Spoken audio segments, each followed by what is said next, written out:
আসসালামু আলাইকুম everyone, magic English 24 এর পক্ষ থেকে আপনাদেরকে জানাই শুভেচ্ছা ও স্বাগতম।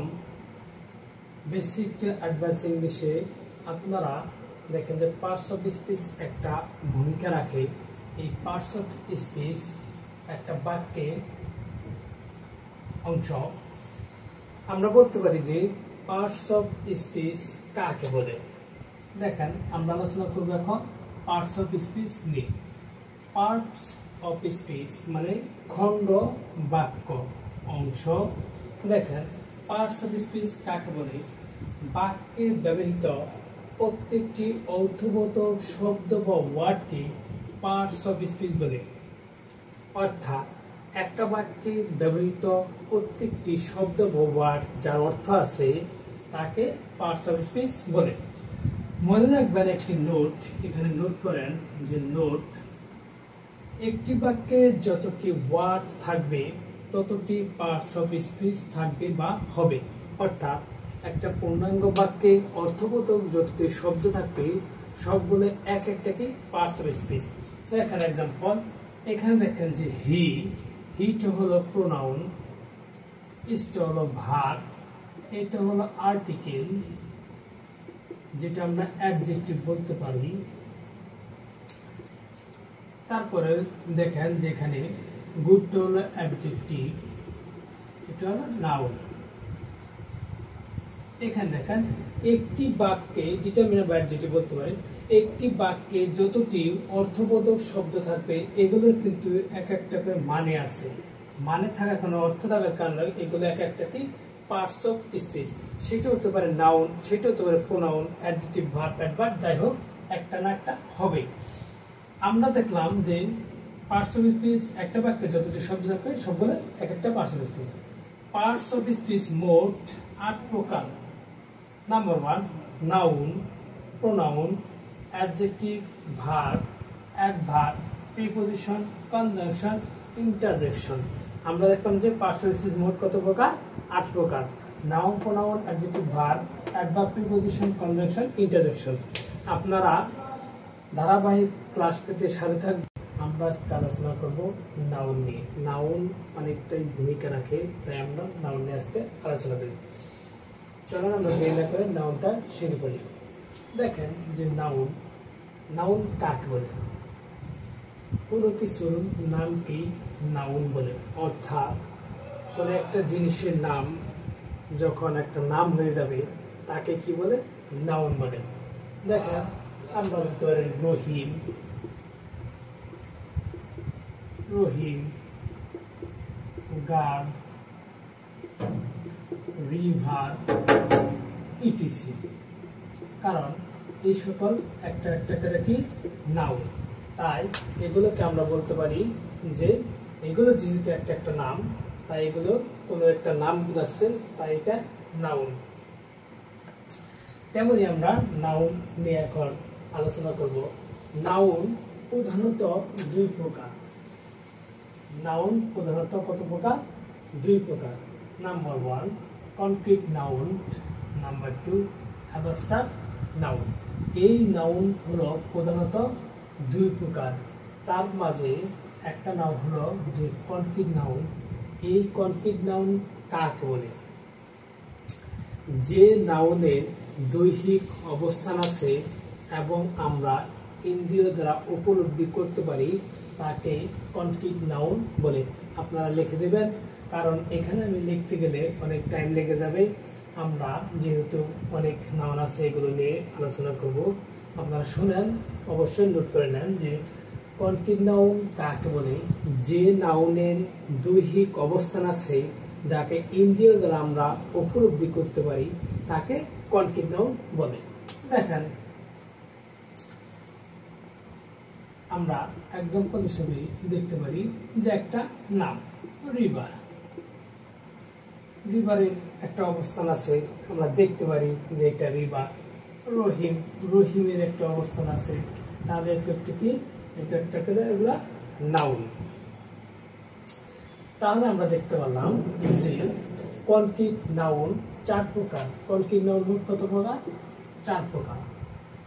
যেমন 1 proper noun, 2 common noun, 3 collective noun, 4 material noun. এই 4 প্রকার নাউন হলো আবার কনক্রিট নাউনের মাঝে পড়ে। আমরা এখন দেখব যে প্রপার নাউনটা কি। প্রপার নাউন শব্দের অর্থ হলো নির্দিষ্ট নাম, অর্থাৎ মনে রাখবেন যে নাউন দ্বারা কোনো ব্যক্তি বা বস্তুর নির্দিষ্ট নাম বোঝায়, ওই নাম ছাড়া অন্য নাম আর কাউকে বোঝায় না, তাকে প্রপার নাউন বলে।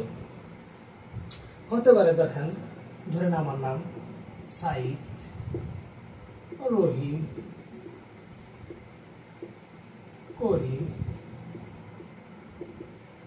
এগুলো কি এক একটা প্রপার নাউন। এই জন্য প্রপার নাউন।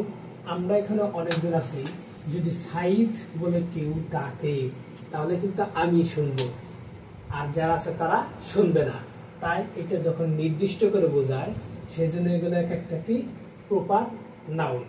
তাহলে আমরা কি বললাম, প্রপার নাউন কাকে বলে? যে নাউন দ্বারা কোনো ব্যক্তি বা বস্তুর নির্দিষ্ট নাম বোঝায় তাকে প্রপার নাউন বলে।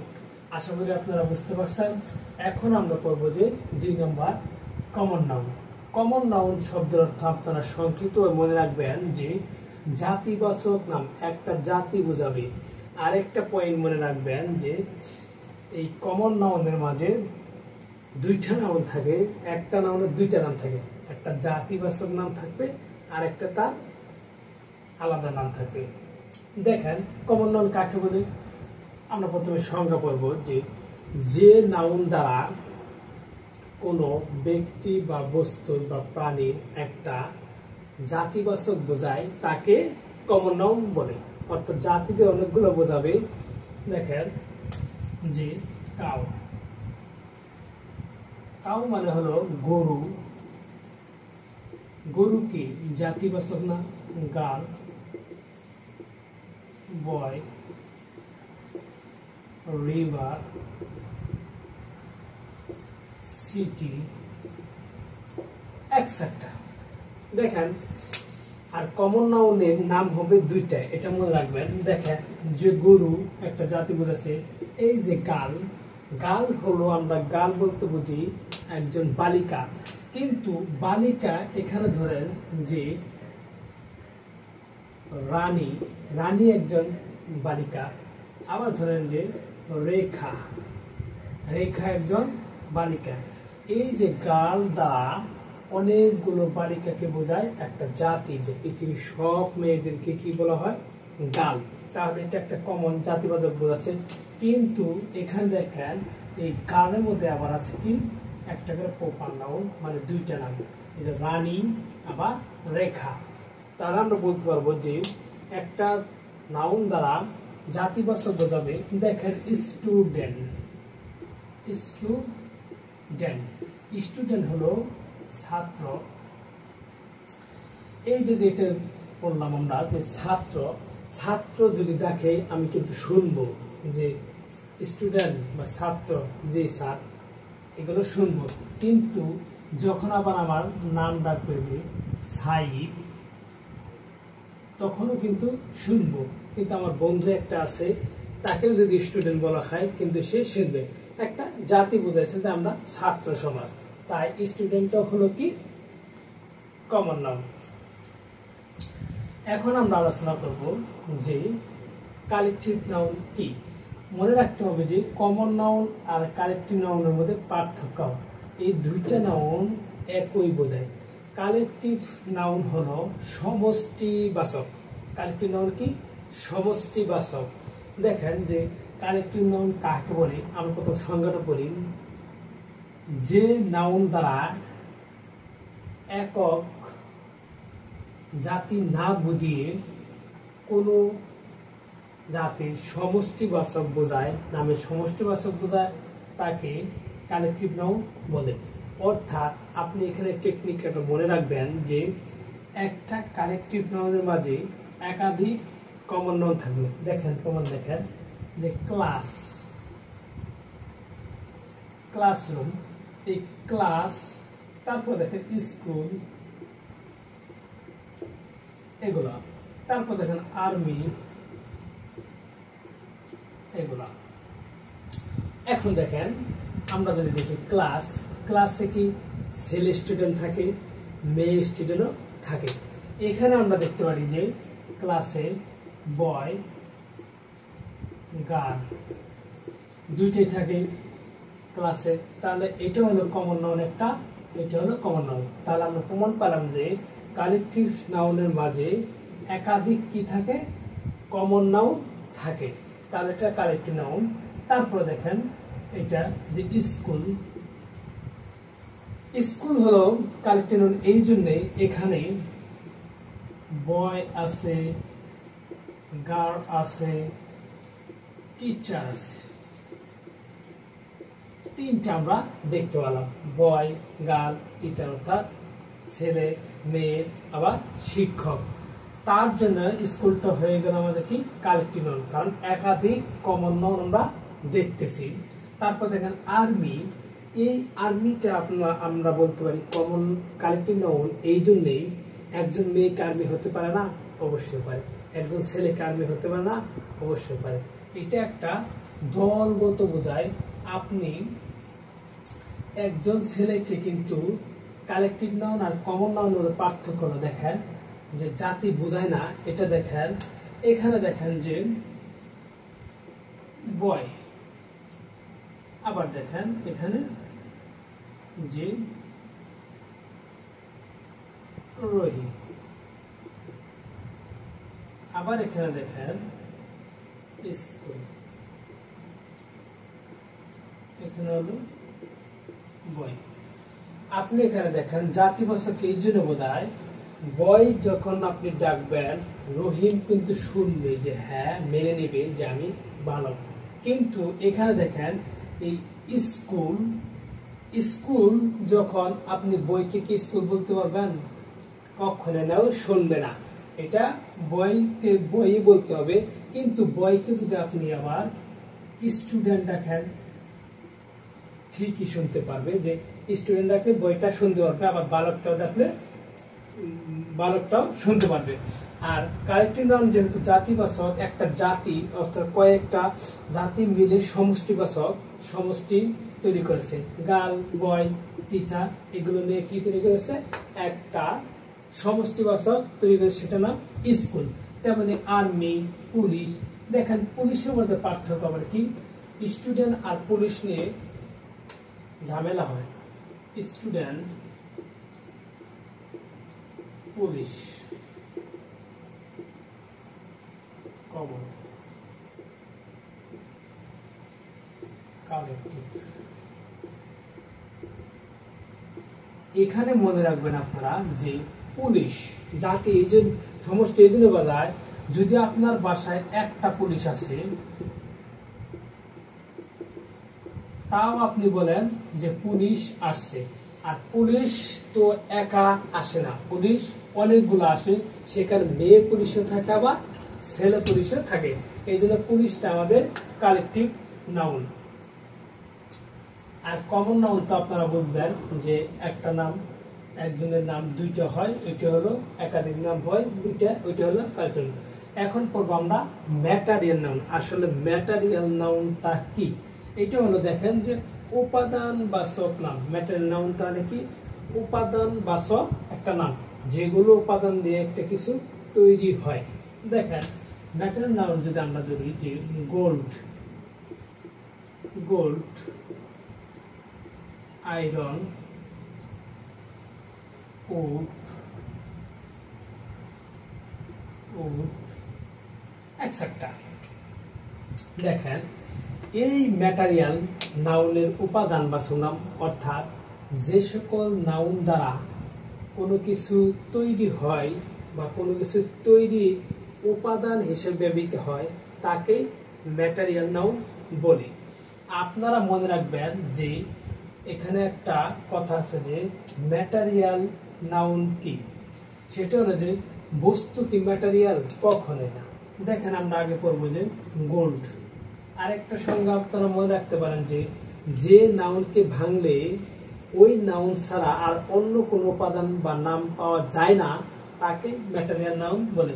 আপনি যদি আয়রনকে ভাঙেন, এখানে কি অন্য কিছু পাবেন? পাবেন না, এখানে আয়রনই পাবেন, হয়তো একটা খন্ড পাবেন, কিছু অংশ পাবেন।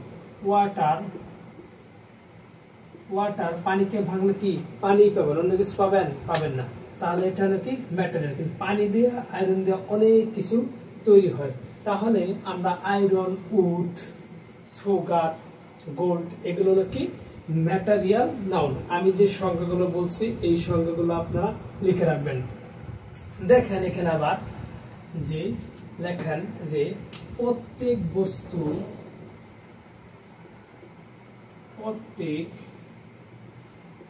বস্তু ম্যাটেরিয়াল না, কিন্তু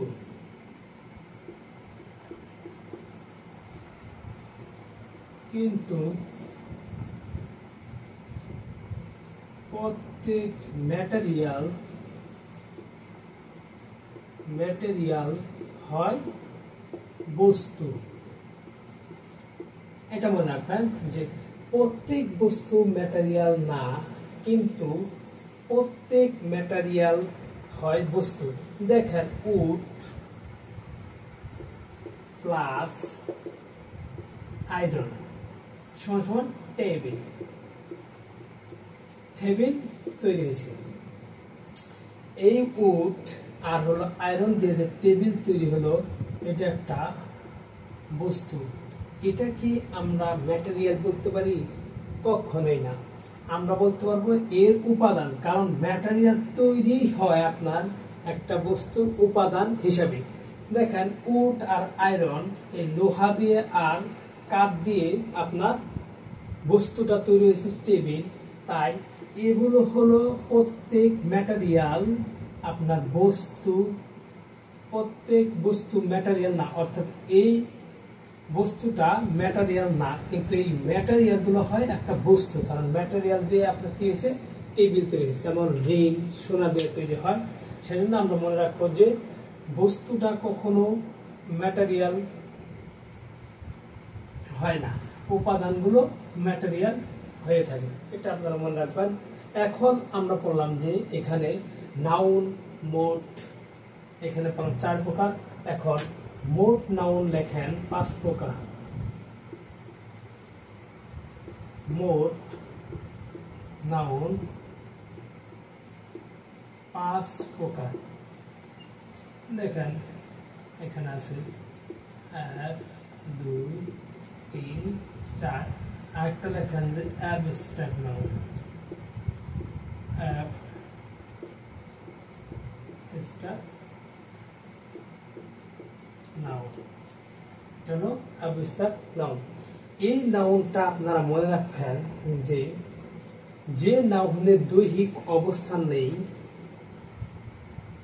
যাকে দেখা যায় না, ধরা যায় না, কিন্তু এই নাউনটা কোনো ব্যক্তির পেশার নাম, কাজের নাম হিসেবে ব্যবহৃত হয়, তাকে অ্যাবস্ট্রাক্ট নাউন বলে।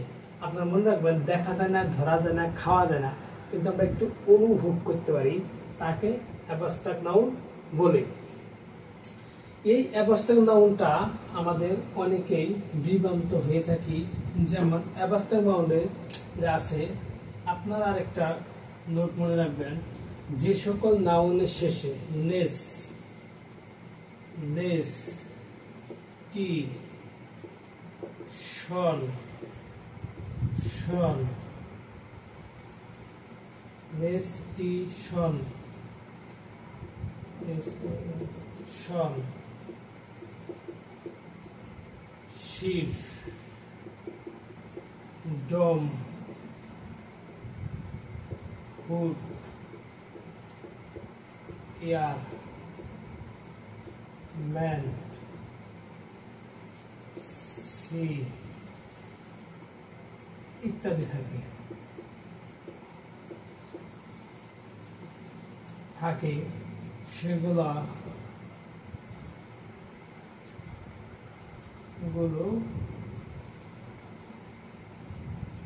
Abstract noun.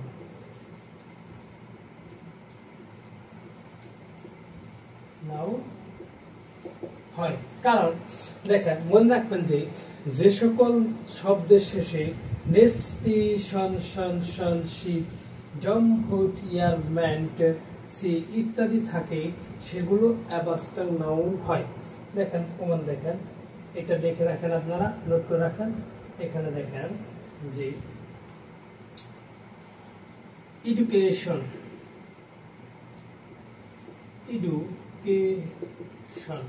দেখেন এখানে সন আছে, এটা হলো শিক্ষা। শিক্ষাকে আপনি দেখতে পারেন কখনো, কিন্তু অনুভব করতে পারেন যে এই শিক্ষিত পার্সন শিক্ষা দিতেছে, এইটা তাহলে শিক্ষা এডুকেশন আছে, এটা হলো অ্যাবাস্ট্রাক্ট নাউন। যদি বলি যে চাইল্ডহুড,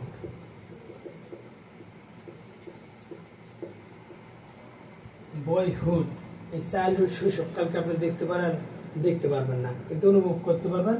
সেই জন্য যে হুড আছে, এটা হলো আপনার কি অ্যাবাস্ট্রাক্ট নাউন। এখন ওইভাবে বলি যে কাইন্ডনেস, নেস আছে, তাহলে অ্যাবাস্ট্রাক্ট নাউন। আপনি কি দয়ালু দেখতে পারবেন? দেখতে পারবেন না, কিন্তু আপনি অনুভব করবেন তার মায়া আছে, দয়া আছে। তাহলে মনে রাখবেন, যে সকল শব্দের শেষে নেস্টিশনশিপ জমহুটিয়ারমেন্ট থাকে তাকে অ্যাবাস্ট্রাক্ট নাউন বলে। আজকে আমরা আলোচনা করলাম যে নাউন প্রধানত দুই প্রকার, কনক্রিট নাউন আর অ্যাবাস্ট্রাক্ট নাউন। কনক্রিট নাউন কাকে বলে সেটা বলছি, অ্যাবাস্ট্রাক্ট নাউন কাকে বলে সেটা বলছি। আবার কনক্রিট নাউন মোট 4 প্রকার, প্রপার, কমন, কালেকটিভ, ম্যাটেরিয়াল। আবার মোট নাউন হলো 5 প্রকার, 4টার সাথে একটা যোগ হয়েছে অ্যাবাস্ট্রাক্ট, এটা হলো মোট নাউন। কিন্তু আপনারা মনে রাখবেন যে এয়ার,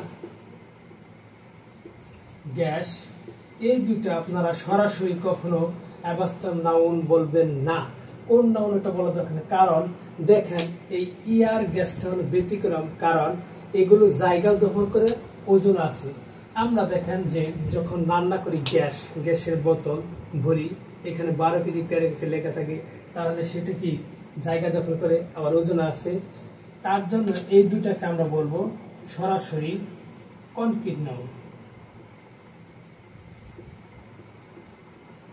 কনক্রিট নাউন। আমরা দ্বিধাদ্বন্দ্ব না করে গ্যাস আর এয়ার বাতাসের কথা বলি। সাইকেলে টায়ারের মধ্যে আমরা ভরি হাওয়া, ওখানে বাতাস থাকে। তারপর বড় গাড়িগুলোর বাতাস থাকে টাওয়ারে। তারপরে আমরা দেখতে পারি যে ফুটবলেও কিন্তু আমাদের ওজন হয়, খেলি। সেই জন্য এই দুটো বলবো আমরা কনক্রিট নাউন। আর যেভাবে বললাম সেগুলোই করবেন। ক্লাসটা অবশ্যই ভালো লাগবে, শেয়ার করবেন, ফলো করে রাখবেন, পাশে থাকবেন। এবং পরবর্তীতে আমরা আলোচনা করবো নাউনের গণনা অনুসারে কত প্রকার, কোন কোন নাউন কি প্রকার, সেটা নিয়ে আলোচনা করবো। ভালো থাকবেন, সুস্থ থাকবেন। আল্লাহ হাফেজ।